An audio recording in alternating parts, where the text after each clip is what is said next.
J'enseigne la rhétorique politique, c'est-à-dire l'art du débat, l'art contradictoire du débat. Et le but de ce cours, c'est de leur apprendre à embrasser des opinions qui ne sont pas les leurs. Il y a encore un certain nombre d'enseignements universitaires qui sont nécessaires, comme de la sociologie des sondages, de l'histoire des idées politiques, ou encore des cours qui donnent des bases sur les institutions françaises, mais aussi les institutions européennes. On a des cours d'anglais, des cours de géopolitique, des cours d'éléments de discours politique et des cours de média training. La communication politique, publique, la communication de crise, la rhétorique.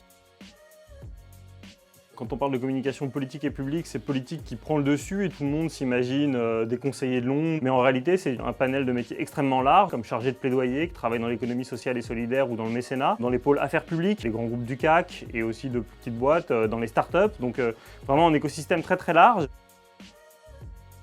Je fais mon alternance à la mairie de Levallois. Je suis en alternance à TF1, en relations presse à l'information. Le format de l'alternance est vraiment pratique parce que ça nous permet d'allier les compétences théoriques qu'on apprend à l'école et les compétences techniques qu'on apprend au quotidien ou au travail. On va pas se mentir, c'est un rythme extrêmement soutenu. En alternance, vous n'êtes pas considéré comme un stagiaire, vous êtes considéré comme un salarié à part entière, on vous donne des vraies missions. Ils font des heures relativement conséquentes du lundi au jeudi, puisque nous, dans le master, les cours ont lieu le vendredi. On leur demande aussi pas mal de travail à côté. Mais en revanche, c'est un rythme qui marche, parce que ce qu'il faut savoir, c'est qu'il y a environ 2/3 des étudiants de ce master qui sont déjà en CDI avant que d'être diplômés, soit dans leur ancienne alternance, soit par cooptation. Donc c'est un rythme assez épuisant, mais qui vaut le coup.